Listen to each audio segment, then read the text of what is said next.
ಎಲ್ರಿಗೂ ನಮಸ್ಕಾರ ಬಂಧುಗಳೇ, welcome back to my channel. So ನನ್ನ ಬಾಣಂತನ ಮುಗೀತು. ನನ್ನ ಮಗಳಿಗೀಗ 7 ತಿಂಗಳು. ನಾನು ಊರಿಗೆ ಹೋಗ್ತಾ ಇದ್ದೀನಿ, ಹುಣಸೂರಿಗೆ.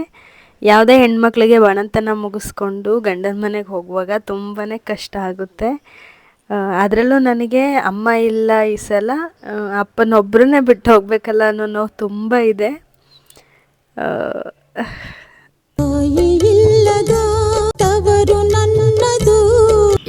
ಹೇಳೋಕ್ಕಾಗ್ತಾ ಇಲ್ಲ, ಹೋಗಿದ್ದು ಬರ್ತೀಯ ಅಂತ ಹೇಳೋಕ್ಕೂ ಅಮ್ಮ ಇಲ್ಲ.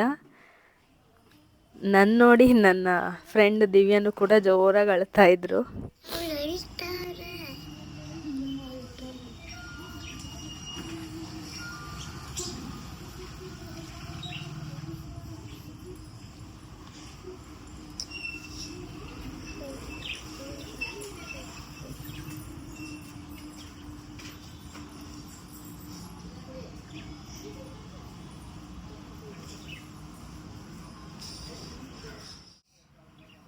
ನನ್ನನ್ನು ಬಿಡೋದಕ್ಕೆ ಅಂತ ನನ್ನ ತಮ್ಮ ನಮ್ಮಪ್ಪ ಇಬ್ಬರೂ ಬರ್ತಾ ಇದ್ದಾರೆ ನಮ್ಮೂರಿಗೆ. ಸೊ ನಾವು 5 ಜನ, ನಾನು, ನನ್ನ ಮಕ್ಕಳು, ಅಪ್ಪ, ತಮ್ಮ ಎಲ್ಲರೂ ಹೋಗ್ತಾ ಇದ್ದೀವಿ.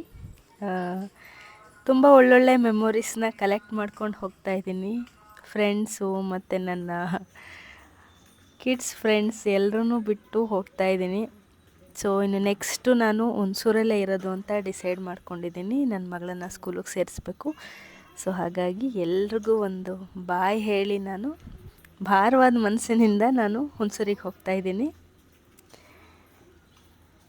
ತುಂಬ ಆಲ್ಮೋಸ್ಟ್ 10 ತಿಂಗಳಾಗಿತ್ತು ನಾನು ಇಲ್ಲಿಗೆ ಬಂದು.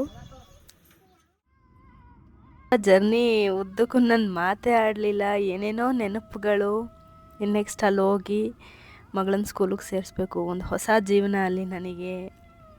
ಅದು ಅಮ್ಮ ಇಲ್ಲದೆ ಇರುವಂಥ ಜೀವನ ಅಲ್ಲಿ ನನಗೆ. ಕಷ್ಟ ಅನಿಸುತ್ತೆ. ಅಪ್ಪ ಬೇರೆ ಇಲ್ಲಿ ಒಬ್ಬರೇ ಅಂತಲ್ಲ, ತಮ್ಮನೇ ಇಟ್ಟಿದ್ದಾರೆ. ಬಟ್ ಸ್ಟಿಲ್ ಅಮ್ಮ ಇಲ್ಲ, ನಾನಿಲ್ಲ ಅಂತ. ಸೊ ಇಷ್ಟು ಲಗೇಜ್ಗಳನ್ನ ತಗೊಂಡು ಬಂದಿದ್ದೇನೆ ನಾನು. ಆಲ್ಮೋಸ್ಟ್ ಎಲ್ಲ ಲಗೇಜನ್ನು ಮದ್ದೂರಿಗೆ ತಗೊಂಡು ಹೋಗಿದ್ದೆ. ಹಾಗಾಗಿ ಎಲ್ಲನೂ ವಾಪಸ್ ತಗೊಂಡು ಮಕ್ಕಳದು ನಂದು ಎಲ್ಲ ಅಷ್ಟು ಲಗೇಜ್ ಆಗಿತ್ತು. ಸೊ ಈಗ ನಮ್ಮ ವಾಸ ಹುಣಸೂರಲ್ಲಿ. ಇದೊಂದು ಚಿಕ್ಕ ಅಪ್ಡೇಟ್ ನಿಮಗೆ. ಸೊ ನಾನು ಮದ್ದೂರಿಂದ ಹುಣಸೂರಿಗೆ ಬಂದಾಯಿತು. ಈಗ ಹುಣಸೂರಲ್ಲಿ ನನ್ನ ಮಗಳನ್ನ ಸ್ಕೂಲಿಗೆ ಸೇರಿಸಿ, ಚಿಕ್ಕ ಮಗಳು ಕೂಡ ಇಲ್ಲಿಗೆ ಅಡ್ಜಸ್ಟ್ ಆಗ್ತಾ ಇದ್ದಾಳೆ. ಬರ್ತಾ ಇದ್ದಂಗೆ ಮಳೆ, ಒಂದು ವೀಕ್ ಸೈಕ್ಲೋನ್ ಅಂತ ಜೋರು ಮಳೆಯಾಗಿತ್ತು.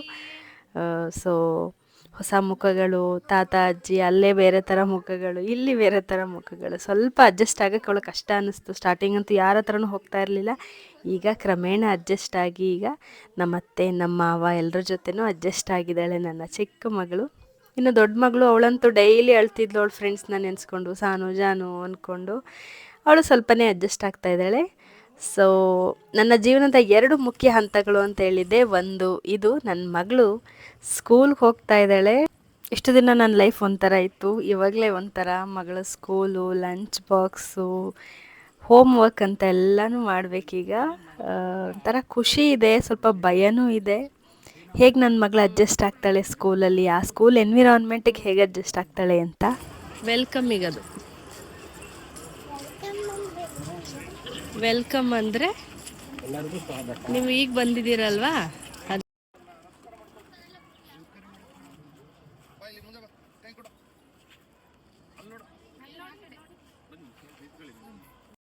ಮೊದಲನೇ ದಿನವೇ ಒಂದೊಳ್ಳೆ ವೆಲ್ಕಮ್ ಸಿಕ್ತು ನನ್ನ ಮಗಳಿಗೆ. ಸೊ ಎಲ್ಲ ಸ್ವಲ್ಪ ಅರೇಂಜ್ ಮಾಡಿದರು. ತುಂಬ ಒಳ್ಳೆ ಸ್ಕೂಲು, ದೊಡ್ಡ ಸ್ಕೂಲು ಹುಣಸೂರಲ್ಲಿ, ಸೆಂಟ್ ಜೋಸೆಫ್ ಅಂತ. So state syllabus, central syllabus ಎಲ್ಲ ಇರುವಂಥ ಒಂದು ಒಳ್ಳೆ ಕ್ಯಾಂಪಸ್ ಇದು. ಸೊ ಇದು ನನ್ನ ಮಗಳು LKG UKG ಪ್ರಿ KG ಇರುವಂಥ ಜಾಗ ಇದು. ಇದು ಅಷ್ಟೇ ತುಂಬ ಕಾಮ್ ಆ್ಯಂಡ್ ಕ್ವೈಟಾಗಿರುತ್ತೆ, ಕೂಲಾಗಿರುತ್ತೆ. ನಾನು ಸುಮಾರು ಸಲ ಬಂದಿದ್ದೀನಿ. ತುಂಬಾ ಚೆನ್ನಾಗಿ ಅನಿಸುತ್ತೆ ಈ ಜಾಗ. ಅವಳಿಗೆ ಹೆಂಗೆ ಅನ್ನಿಸ್ತಾಯಿತ್ತೋ ಏನೋ, ನನಗಂತೂ ಸಖತ್ತು ನರ್ವಸ್ನೆಸ್ ಇತ್ತು. ಬಿಟ್ಟು ಹೋಗುವಾಗ ಅಳ್ತಾಳೋ ಏನೋ. ಪ್ರಿ KG ಬೇರೆ ಓದಿಲ್ಲ ಅವಳು, ಡೈರೆಕ್ಟ್ LKGಗೆ ಹಾಕ್ತಾಯಿದ್ದೀವಿ ಅಂತ.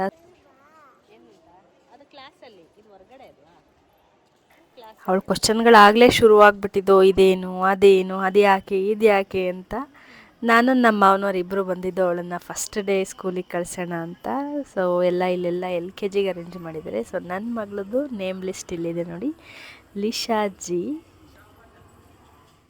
ಮತ್ತು ನನ್ನ ಮಗಳ ಕ್ಲಾಸ್ ರೂಮ್ಸ್ ಇದು. ಇನ್ನು ಅವಳನ್ನು LKG B ಸೆಕ್ಷನಿಗೆ ಹಾಕಿದರು. ಸೊ ಇಲ್ಲೆಲ್ಲ ಒಂದು ಸ್ವಲ್ಪ ಫಸ್ಟ್ ಡೇದು ಫೋಟೋ ಸೆಷನ್ ಮಾಡ್ತಾಯಿದ್ರು. ಇವರೆಲ್ಲ UKG ಮಕ್ಕಳು. ಸೊ ನನ್ನ ಮಗಳದ್ದು ಯೂನಿಫಾರ್ಮ್ ಆ ಥರ ಇರುತ್ತೆ, ರೆಡ್ ಯೂನಿಫಾರ್ಮ್. ಇನ್ನು ಫಸ್ಟ್ ಡೇ ಆಫ್ ಸ್ಕೂಲ್ ಅಂತ LKG ಮಕ್ಕಳಿಗೂ ಕೂಡ ಫೋಟೋ ಸೆಷನ್ ಮಾಡ್ತಾಯಿದ್ದಾರೆ ಇಲ್ಲಿ. ಸೊ ಒಂದು ಸ್ವಲ್ಪ ಜನ ಬಂದಿದ್ದರು. ನನ್ನ ಮಗಳು ಖುಷಿಯಾಗೇ ಹೋದ್ಲು. ಫ್ರೆಂಡ್ ಮಾಡ್ಕೋಬೇಕೆಲ್ರೂ, ಆಯಿತಾ? ಏನು ಹೆಸರು ಕಂಡ್ರೆ ಡೇಂಜರ್. ಪಾಪು ಬಾಯ್. ಸೊ ನನ್ನ ಮಗಳು ಖುಷಿಯಾಗಿ ಬಾಯ್ ಮಾಡಿ ಕಳಿಸಿದ್ಲು. ನನ್ನ ಲೈಫಿನ ಒಂದು ಪ್ರಮುಖ ಅಂತ ಅಂದರೆ ನನ್ನ ಮಗಳು ಸ್ಕೂಲ್ಗೆ ಹೋಗ್ತಾ ಇರೋದು. ಇನ್ನೊಂದು ನನ್ನ ವೆಯ್ಟ್ ಲಾಸ್ ಜರ್ನಿ. ಹೌದು, 1 ತಿಂಗಳಿಂದ ನಾನು ವೆಯ್ಟ್ ಲಾಸ್ ಜರ್ನಿ ಶುರು ಮಾಡಿದ್ದೀನಿ. ಬಟ್ ನನಗೆ ರಿಸಲ್ಟ್ ಗೊತ್ತಾಗೋವರೆಗೂ ನಾನು ಇದನ್ನು ಸುಮ್ಮನೆ ಹೇಳೋದು ಬಿಡೋದು ಬೇಡ ಅಂತ ನಾನು ಏನನ್ನೂ ಶೂಟ್ ಮಾಡಿಲ್ಲ, ಏನನ್ನೂ ಹೇಳಿಲ್ಲ ಯಾವುದೇ ವಿಡಿಯೋದಲ್ಲೂ.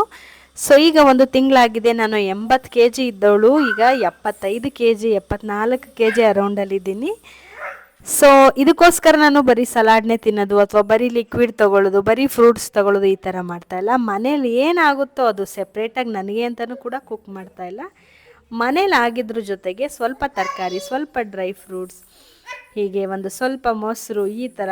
ಇನ್ನು ಮುಂದೆ ನಾನು ನನ್ನ ವಿಡಿಯೋದಲ್ಲಿ ನಾನು ಹೇಗೆ ಏನು ತಿಂತಾಯಿದ್ದೀನಿ, ಹೇಗೆ ವೆಯ್ಟ್ ಲಾಸ್ ಮಾಡ್ತಾಯಿದ್ದೀನಿ ಅಂತ ಕಂಪ್ಲೀಟಾಗಿ ನಾನು ನಿಮಗೆ ಹೇಳ್ತೀನಿ. ಸೊ ದಟ್ ನಿಮಗೂ ಕೂಡ ಹೆಲ್ಪ್ ಆಗ್ಬೋದು. ನನ್ನ ವೆಯ್ಟ್ 80 kgಯಿಂದ 75 kg ಆಗಿದ್ದೀನಿ. ಸೊ ಇದನ್ನು ನಿಲ್ಲಿಸಲ್ಲ, ಮುಂದಕ್ಕೆ ಕಂಟಿನ್ಯೂ ಮಾಡ್ತೀನಿ. ಅಂದರೆ ಇದು ಒಂದು ಕಷ್ಟದ ಲೈಫ್ ಸ್ಟೈಲ್ ಅಲ್ಲ, ಹೆಲ್ದಿ ಲೈಫ್ ಸ್ಟೈಲು. ಮತ್ತು ಯಾರು ಬೇಕಿದ್ರೂ ಫಾಲೋ ಮಾಡ್ಬೋದು.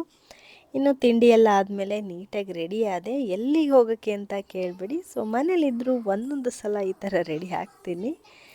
ನಾನು ಸ್ವಲ್ಪ ಫುಡ್ಡಿ, ಒಳ್ಳೊಳ್ಳೆ ಊಟ, ರುಚಿಯಾದ ಊಟ, ವೆರೈಟಿಯಾದ ಊಟನ ತಿನ್ನೋದಕ್ಕೆ ಯಾವಾಗಲೂ ಇಷ್ಟಪಡ್ತಾ ಇರ್ತೀನಿ. ಸೊ ಈಗಲೂ ಅಷ್ಟೇ ಒಂದು ಬ್ಯಾಲೆನ್ಸ್ಡ್ ಡಯಟ್ ಮಾಡ್ತಾ ಇರೋದು ನಾನು ಅಷ್ಟೇ. ಒಂದು ಚೂರು ಪೋರ್ಷನ್ ಕಂಟ್ರೋಲಾಗಿ ಇಟ್ಕೊಂಡು ಮಾಡ್ತಾಯಿದ್ದೀನಿ. ಇನ್ನು ಮುಂದೆ ನನ್ನ ವೀಡಿಯೋಗಳಲ್ಲಿ ನಿಮಗೆ ಹೆಚ್ಚಿನದಾದ ಮಾಹಿತಿ ಈ ಡಯಟ್ ಬಗ್ಗೆ ಇರುತ್ತೆ.